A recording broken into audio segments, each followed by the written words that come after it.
Olá a todos, fico muito feliz pelo convite da USE para comentar um pouco hoje sobre o Evangelho de Jesus à luz da doutrina espírita.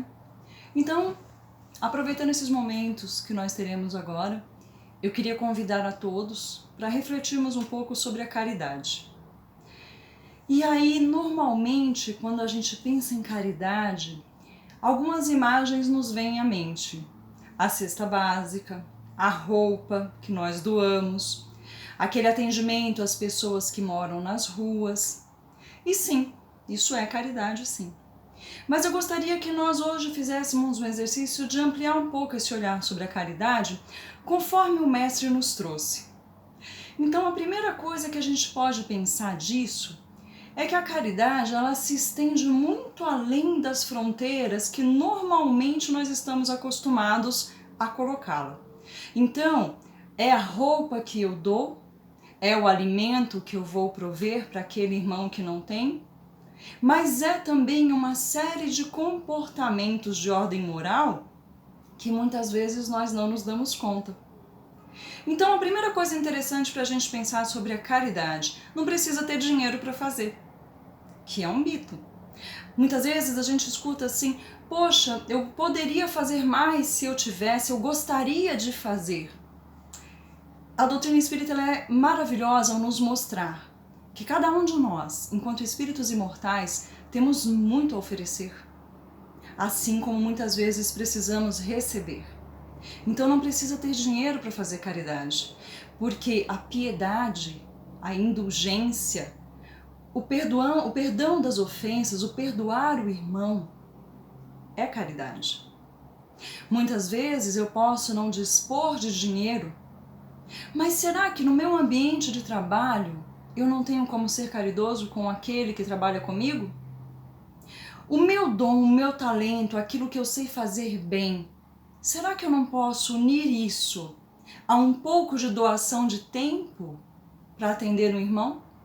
Isso também é caridade. Basta olharmos as ações sociais que se tornaram muito comuns, graças a Deus. Quando vemos, por exemplo, um movimento onde uma série de pessoas com talentos diferentes se unem para atender pessoas mais carentes, que não têm acesso, por exemplo, a um cabeleireiro, que é uma coisa simples para nós ir ao cabeleireiro. Para algumas pessoas não é. O dentista, o advogado, todos podemos doar do nosso tempo, daquilo que já conhecemos tão bem, da nossa profissão, para ajudarmos alguém que precise daquilo que nós temos como conhecimento. Isso é caridade. Então não é necessário exatamente eu ter o dinheiro para comprar uma cesta básica ou doar o dinheiro para uma ação. Essa é uma das formas da caridade. E a caridade é uma outra situação que chama atenção, é que a gente pensa que a caridade é externo ao nosso ambiente. Então eu vou doar a roupa, eu vou doar uma cesta básica, eu vou fazer uma visita a um orfanato, a um abrigo de idosos. Sim, mas dentro de casa. É um ambiente extremamente favorável ao exercício da caridade. É um momento que nós temos com aqueles que nós trouxemos junto conosco nessa encarnação para ajustar alguns afetos, desafetos, reconhecer-se como antigos companheiros. Neste momento, a caridade se faz muito presente e necessária. Quando eu sei ouvir, quando eu falo para acrescentar, para agregar, para envolver o erro do outro no algodão da bondade, como nos traz André Luiz na sua literatura. Quando eu me reporto ao outro de maneira a não ofender, quando no meu lar eu não alimento o mal com comentários descabidos, com críticas ácidas, porque nós costumamos dizer que somos espíritas o tempo todo. Somos espíritos imortais o tempo todo. A caridade, ela precisa ser parte como um hábito na nossa vida. No Evangelho segundo o Espiritismo, no capítulo 13, que a vossa mão esquerda não saiba o que dá à direita, há um belíssimo texto do Espírito Cáritas. ela faz uma comparação e uma colocação da caridade que nos faz refletir muito. Em determinado momento ela diz que fez o seu passeio diário e que observava com muita tristeza aquelas mães que não conseguiam alimentar os seus filhos que estavam à rua, numa extrema pobreza material. E ela dizia que o olhar daquela mãe pedindo pelo filho tocava ela. E aí eu trago essa reflexão para nós, no nosso dia a dia, espíritos encarnados.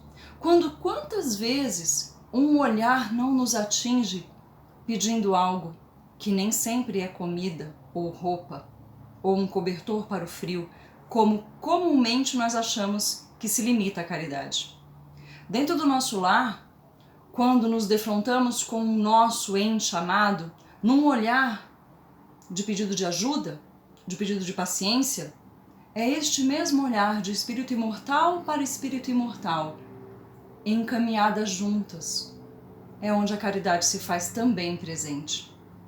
É como se o Espírito Caritas, que faz esse trabalho na codificação, nos convidasse a refletir na terra que é o nosso coração. Quando a gente se reporta à passagem de Jesus, quando ele sai a semear no coração dos homens a semente do amor, a gente precisa pensar como é que está essa terra do nosso coração, como é que está esse solo. Será que não é hora de passar o arado por esse solo, rasgando a terra, revolvendo essa terra, trazendo uma terra boa à tona, onde possa germinar essa semente preciosíssima de caridade, que é o amor? A caridade, ela é tão essencial na nossa existência que, se nós parássemos para observar, nas passagens de Jesus, algumas coisas, algumas questões, ele colocou e deixou para que o tempo nos amadurecesse. Um exemplo disso é a própria reencarnação. O conceito de reencarnação é introduzida por Jesus, mas precisávamos de tempo. Precisávamos que a ciência avançasse, que a filosofia avançasse, para que com a chegada do Espiritismo, o Consolador Prometido, a questão da reencarnação ficasse clara e aí pudéssemos entender. Então Jesus introduz. Mas no que diz respeito à caridade, Jesus não ocultou nada. Ele deixou bem claro desde o início, pelo seu próprio exemplo, de todas as formas de caridade. O Cristo levou o alimento a quem precisava, o Cristo agasalhou, o Cristo acolheu, sobretudo aqueles que a sociedade renunciava, renegava ao canto. Então Jesus nos mostra que a caridade é o caminho. Quando ele coloca sabiamente, eu sou o caminho, a verdade e a vida. O caminho é ele e ele nos ensinou a caminhar. E todos os passos do Mestre foram pautados numa caridade legítima, sólida, sustentada na razão e na fé. E esse convite Jesus deixou para nós. A caridade, ela é mais do que eu doar o material, ela é quando a gente doa da gente. E aí tem uma dica importantíssima. Todas as vezes que estendermos a mão para oferecer seja o que for, de ordem material, de ordem moral, façamos isso com a delicadeza que suaviza aquele que recebe. Porque a caridade legítima, ela liga o doador àquele que vai receber a doação. É para ser leve, porque a caridade também suaviza. É diferente da esmola, que muitas vezes diminui. São reflexões profundas para que a gente traga para si a necessidade de olhar a caridade não como um jargão da casa espírita, ou um jargão de uma igreja ou de outra, porque não precisa ter igreja para ser caridoso. Não precisa ter religião para amar. Jesus não delimitou religiões. Ele disse, ama ao teu próximo. Amar a Deus sobre todas as coisas. E só chegamos ao Pai através do nosso próximo. Então não há nenhum de nós que não tenha condições de doar algo de si. Não há nenhum de nós que não precise pedir. E olha que coisa interessante. Olha como a natureza da caridade em torno de nós é uma via de mão dupla. Nós normalmente achamos que fazer a caridade é ajudar o outro. Então nós somos aqueles que ajudam os outros que precisam ser ajudados. Mas olha que interessante. Quantas vezes nós pedimos ajuda para nós? Quantas vezes nós nos fazemos de fortes desnecessariamente quando podemos pedir ajuda, quando devemos pedir ajuda? Porque nós estamos falando aqui de caridade de ordem moral também, não é? Quando eu ofereço um sorriso e uma palavra, eu amparo o meu irmão. Junto com a cesta básica, quando eu levo um sorriso e uma boa conversa para animar um pouco, eu amparo o meu irmão. Mas muitas vezes eu preciso também dessa caridade, de amigos, de irmãos, de familiares. Por que eu não peço? Será que nós ainda alimentamos uma certa vergonha de pedir ajuda? E aí Deus é tão maravilhoso que Ele nos coloca numa situação de via de mão dupla para que nós também, vencendo o nosso orgulho, saibamos pedir. E como é que a gente não pode imaginar que talvez aquele a quem nós estendemos a mão em algum momento da vida possa ser o mesmo que nos estenderá também. E isso, para o crescimento do espírito imortal, é maravilhoso. Romper essas barreiras. A caridade é milagrosa, porque ela nos transforma. Ela faz vir de dentro desse coração nosso, que às vezes a terra já está de chão batido, e a gente tem que mexer um pouco para a terra boa subir de novo e florescer. Porque Jesus não nos deixa dúvida quando Ele fala da caridade, de uma forma profunda. Quando eu dou do meu tempo ao outro, quando eu uso do conhecimento que eu já agreguei à vida, profissionalmente, doutrinariamente, para amparar o meu irmão. Quando eu sou indulgente, entendendo que o outro vai falhar comigo, como é certo que eu falharei com o outro. Essa troca de indulgência, de perdão um pelo outro, é a ascensão do espírito imortal.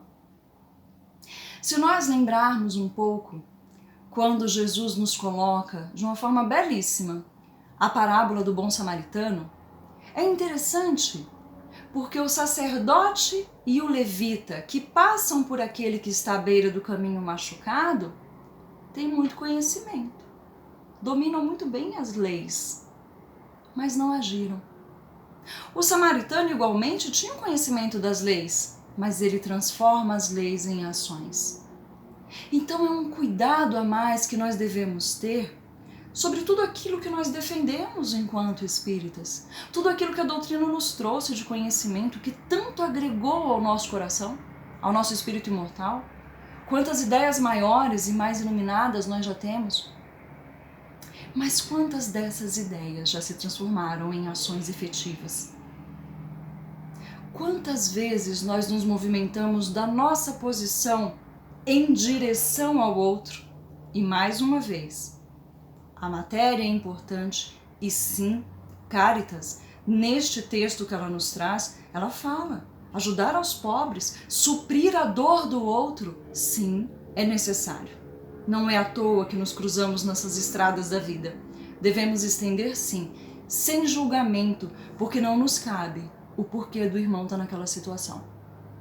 Não nos cabe, nós não somos juízes.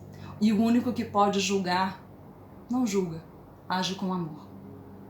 Então sim, nós devemos nos movimentar. É o movimento do espírito imortal. Eu saio da minha posição e me dirijo ao outro, numa palavra, num afago, num aconchego, porque é engano achar que a caridade é feita só para quem é pobre de matéria. Tem muitas pessoas que não precisam de nenhum bem material que possamos oferecer.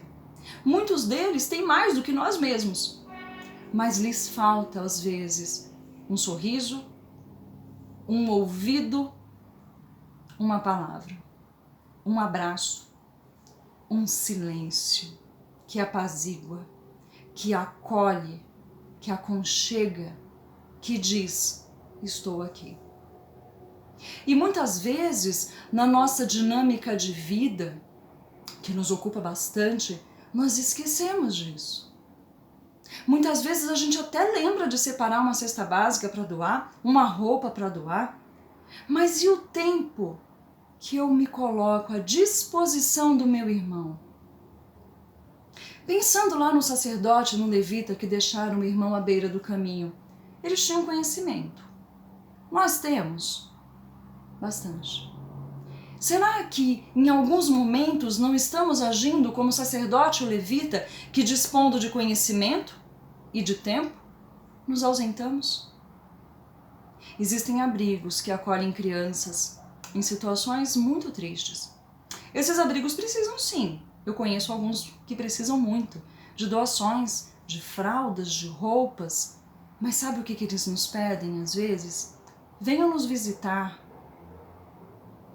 Quem já teve a oportunidade belíssima de ir em um abrigo de idosos, um abrigo de crianças, um centro de reabilitação, sentar e conversar com essas pessoas é um presente divino, porque a gente chega achando que vai ajudar e sai de lá ajudado, porque na conversa, na troca, é uma troca, nós também recebemos. E isso é belíssimo. A caridade, antes de tudo, uma dádiva para aquele que a realiza, e que, se souber realizar, torna uma dádiva para aquele que recebe. Há que se ter a delicadeza de oferecer ao outro, sem diminuí-lo. A sua prova, a sua situação por si só, já é um teste da vida, já é um chamado do Pai. Nós podemos fazer muito, não precisamos de dinheiro. Muitas vezes o nosso tempo bem aplicado, quando realizamos algumas renúncias, sim, porque já temos conhecimento para entender que algumas renúncias são necessárias no plano físico para a elevação do espírito imortal.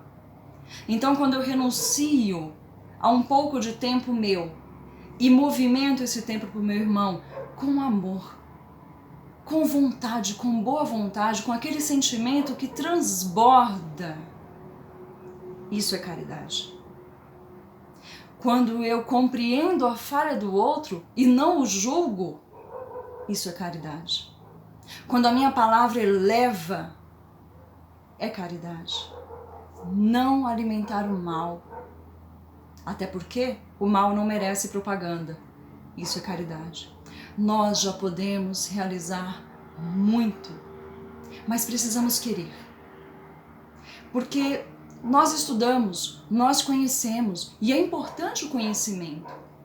A nossa doutrina nos leva ao estudo permanente e se instruir na orientação que o Espírito Verdade nos dá no capítulo O Consolador Prometido.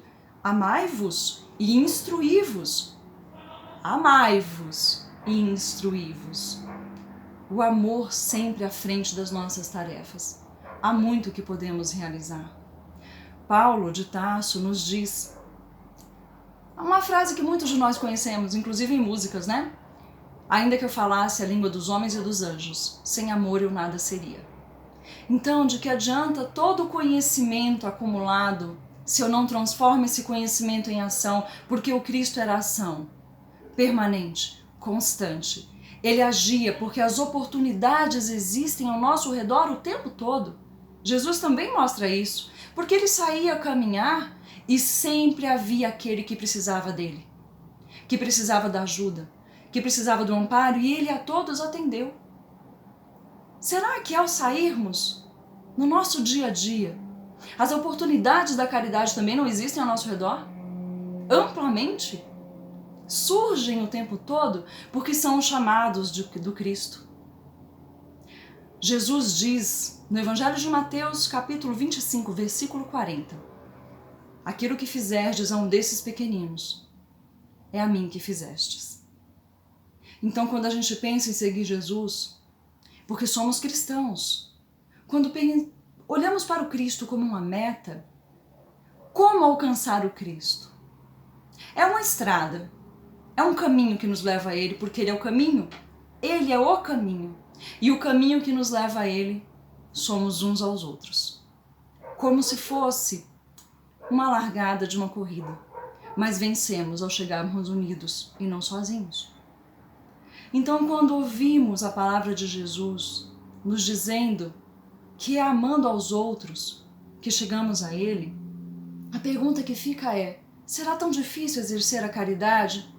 Ou será que nós limitamos a caridade a algumas ações isoladas? Atender a fome e o frio, sim, é necessário. sempre vai ser. As misérias humanas sempre existiram, é uma condição nossa neste momento evolutivo. Então sim, existem inúmeras oportunidades diárias e permanentes de atendermos ao chamado do Cristo, quando Ele nos pede para amarmos ao nosso próximo como a nós mesmos. É a receita básica e única, e seria o único mandamento, se eu fizesse ao outro o que queria que fizessem comigo. E isso inclui, sim, cobrir o frio. Cobrir o frio que incomoda o irmão na rua, sim. Levar a um lar um pouco de alento, mas dosado com carinho, envolvido no amor, isso é caridade, sim. Quando eu me movimento e renuncio do tempo que eu dedicaria somente a mim para dedicar ao meu irmão, eu exerço o chamado de Jesus na minha vida. E não é um engano achar que eu estou ajudando só meu irmão. Eu trabalho assim para minha evolução. E só isso já daria tema para uma outra palestra nossa. O quanto a caridade me transforma enquanto espírito imortal e como ela é um mecanismo de crescimento para mim como espírito imortal. Porque ao transpassar desta vida para a próxima, para a vida espiritual, quantas lágrimas teremos secados? Quantos momentos teremos dedicado àqueles que, como nós, transitam por uma jornada de crescimento? Não julguemos o irmão à rua. Não sabemos o que o colocou lá. E ainda que soubéssemos, só nos cabe o momento de acolher. Um palestrante espírita disse uma vez algo que realmente responde a uma pergunta. Se o irmão está à rua, e se a lei da reencarnação me diz que ele está ali passando por aquela dificuldade porque é necessário, quem sou eu para ajudá-lo? Será que eu não vou tirar dele a oportunidade de crescimento? E a resposta é mais simples do que parece.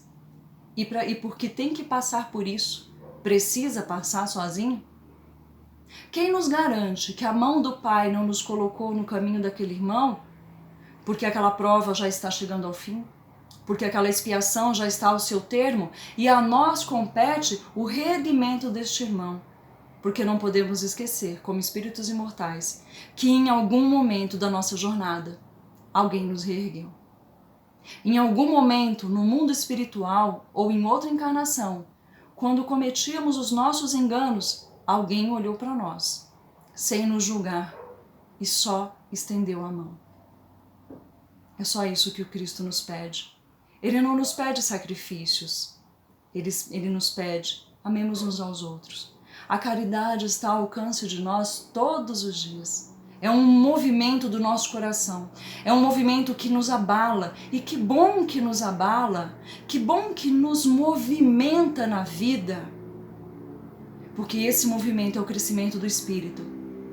E rogamos ao Pai que Ele nunca nos tire as oportunidades de crescer, que muito pelo contrário, elas nos sejam oferecidas em abundância todos os dias, para que possamos estender a mão onde alcançamos e reerguer aqueles que precisam. E da mesma forma, estender a mão quando precisarmos, quebrando a nossa cadeia de orgulhos e de preconceitos, pedindo amparo, porque isso não é fraqueza, muito pelo contrário. É na ajuda mútua que nos fortalecemos para vencer os inúmeros desafios que ainda virão, porque a caridade é pão para o corpo, mas é também o pão para a alma. Muito obrigada.